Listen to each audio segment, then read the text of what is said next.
Lorsque le cercueil de mon épouse a été descendu 6 pieds sous terre, j'ai été saisi d'un besoin viscéral d'y entrer pour pouvoir être à ses côtés.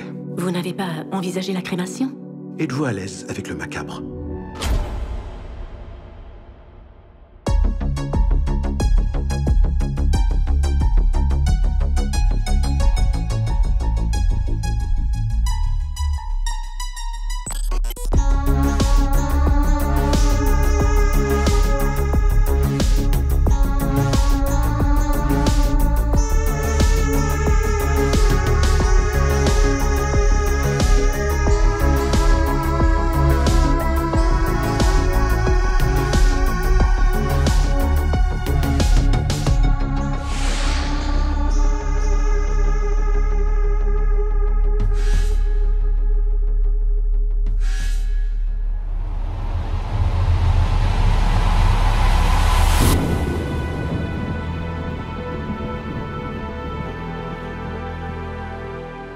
Soyez les bienvenus, on se retrouve aujourd'hui pour une vidéo consacrée au film canadien et français de 2025, Les Linceuls, réalisé par David Cronenberg, à découvrir en salle depuis le 30 avril.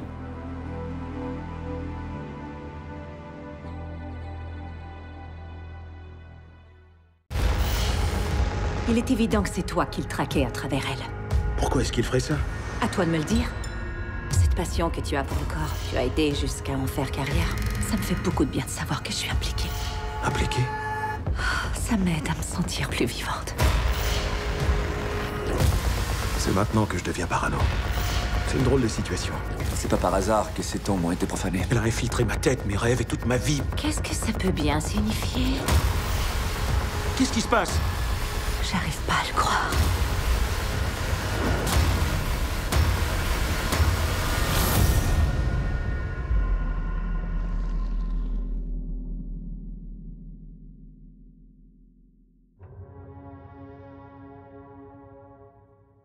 Cinéaste que j'apprécie tout particulièrement pour son univers singulier et viscéral, le Canadien David Cronenberg entame sa très longue carrière dans les années 60 avec des courts-métrages expérimentaux avant de réaliser ses premiers longs Stéréo en 1969 et Crimes of the Future en 1970. Des débuts laissant déjà transparaître certains de ses thèmes de prédilection comme la transformation physique, la technologie et la psyché humaine. Suivront Frisson en 1975, Rage en 1977, Chromosome 3 en 1979 et Scanners en 1981, des films explorant le thème des mutations corporelles et du contrôle mental et qui permettent à Cronenberg de marquer de son empreinte le cinéma horrifique. Vidéodrome en 1983 et La Mouche en 1986, découvert à titre personnel à la télévision, devenant ainsi ma porte d'entrée au cinéma de Cronenberg, viennent confirmer toute l'habilité du réalisateur à mettre en image une horreur profonde et irraisonnée, tout en y apposant un commentaire social sur les médias et la science. Par la suite, Cronenberg décide d'élargir son registre, explorant la psychanalyse et l'addiction avec Faux Semblants en 1988 et Le Festin nu en 1991, adaptation de William S. Burroughs, écrivain pour qui il nourrit plus qu'une passion. Avec Crash en 1996, adaptation de J.J. Ballard, il aborde les sexualités atypiques liées à la technologie. Pour la première fois, je découvre une œuvre de Cronenberg au cinéma. Objet de scandale lors du Festival de Cannes, le film se voit malgré tout récompensé du prix spécial du jury. En 1999, avec Existence, le réalisateur livre une satire méta sur les jeux vidéo.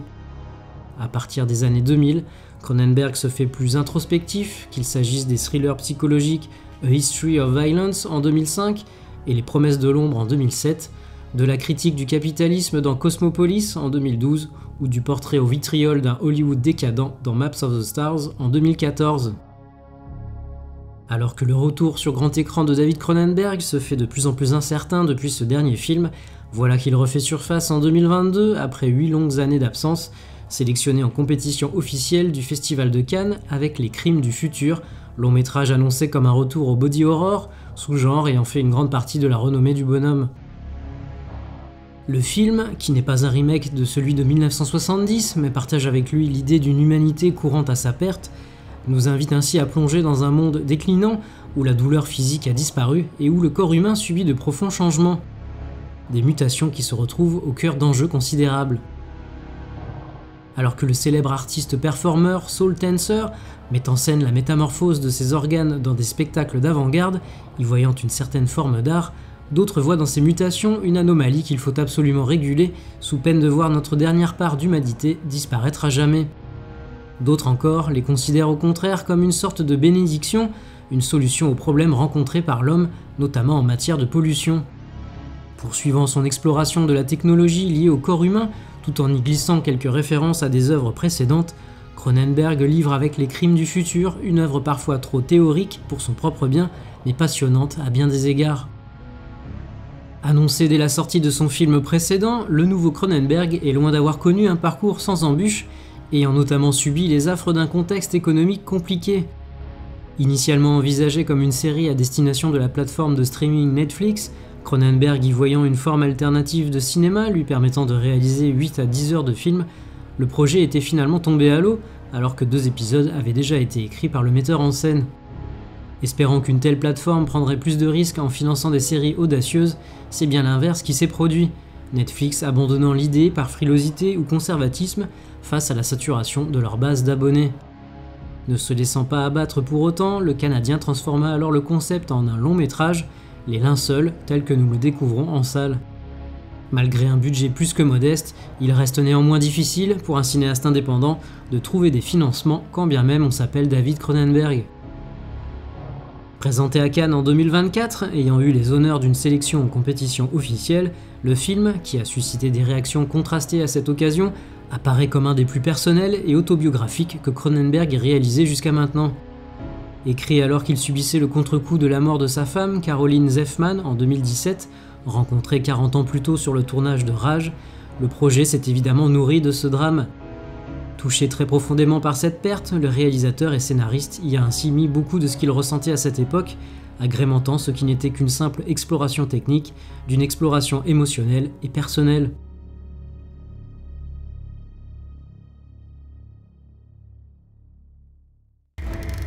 Ils ont trouvé quelque chose. Qu'est-ce que c'est? D'où elle peut provenir, cette vidéo? La personne circule dans le cimetière. Quel carnage. Beaucoup de haine déversée. Quel est le mobile? Tu disais qu'il la tuait quand elle était à l'hôpital. Je savais qu'il faisait constamment subir à Becca des traitements expérimentaux sans avoir pris la peine de nous en informer. Je présume que vous avez conservé son dossier dentaire. Oui, nous les avons. Est-ce que vous les voulez?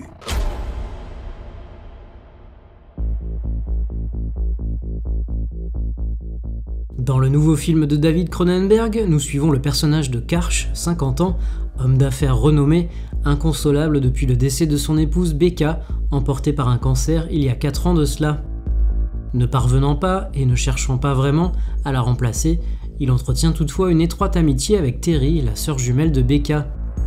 Afin de rester en contact avec sa femme décédée, Karch invente et commercialise GraveTech, un système de pierre tombale permettant aux vivants de se connecter et d'observer la décomposition du corps de leurs proches, le défunt ou la défunte étant enveloppé dans une sorte de sac mortuaire équipé de caméras offrant une résolution maximale et tous les angles de vue possibles. Révolutionnaire mais controversé, GraveTech attire évidemment l'attention. Une nuit, plusieurs tombes, dont celle de Becca, sont vandalisées. Karch se met alors en quête des responsables.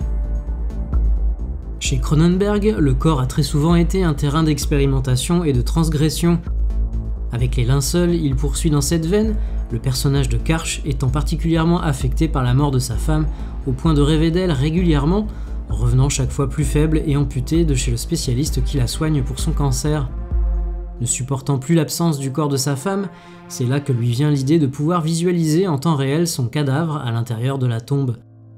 La technologie moderne et la science ayant également souvent occupé une place centrale dans son œuvre, Cronenberg introduit ici le fameux procédé GraveTech et son application offrant justement la possibilité d'accéder et de regarder à loisir ce qui habituellement nous est caché. Alors que le voile funéraire enveloppe normalement le cadavre pour le dissimuler aux yeux des vivants, le concept inventé par Karch permet au contraire d'observer les corps se décomposer progressivement, et ce sous toutes les coutures. Il s'agit ici non pas de nier la réalité des choses, mais bien au contraire de les révéler. On peut y voir une sorte de voyeurisme morbide, mais surtout et peut-être avant tout, l'expression d'une incapacité à se détacher de ce qui n'est plus, et de la douleur qu'elle provoque chez celles et ceux qui restent. La technologie, comme bien souvent, n'est finalement qu'un reflet de nos âmes.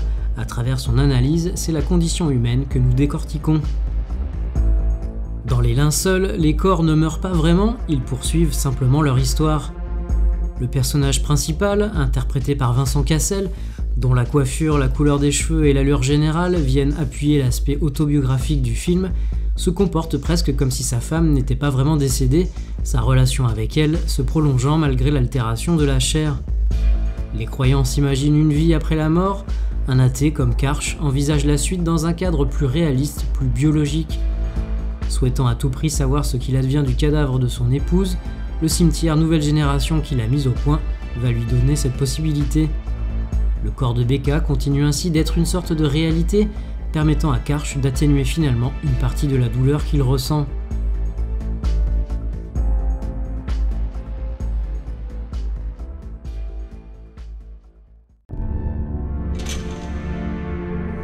Ce sont les linceuls. Vous faites référence au linceul funéraire? Non, pas tout à fait. En gros, il s'agit d'une sorte de caméra qui enveloppe le défunt dans sa tombe. C'est pas trop difficile à supporter? Ça me réconforte. On croirait qu'elle flotte dans l'espace. Il faut que tu fasses attention. S'ils peuvent être transformés en armes, la République populaire trouvera un moyen de le faire.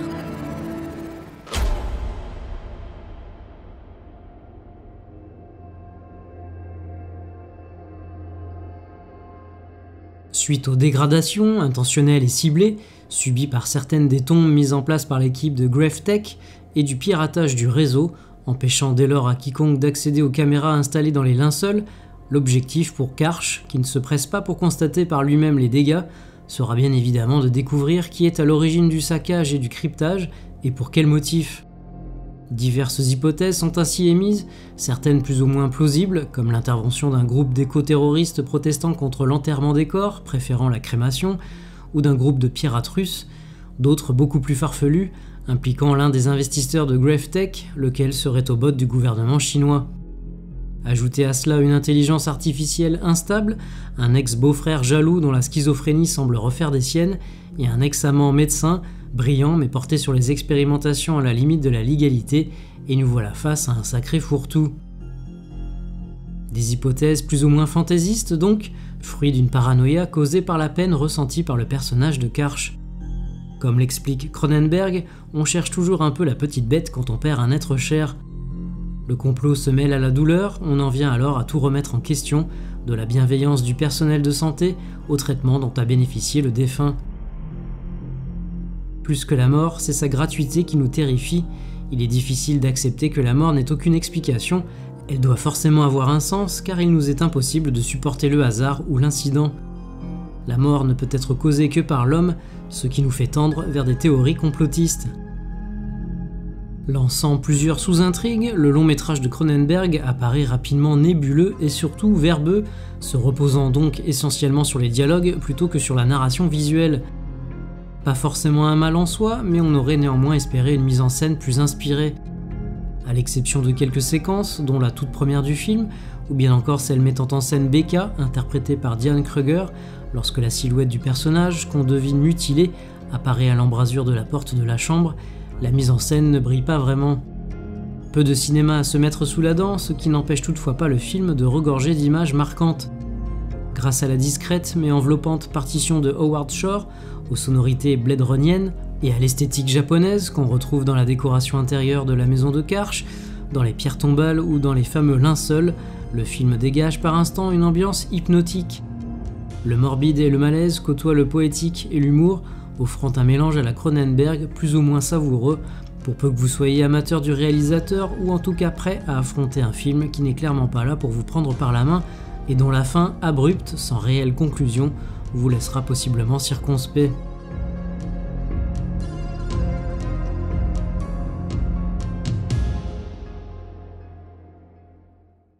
Des linceuls. Ça n'est pas destiné aux vivants. Peut-être pas aux morts non plus.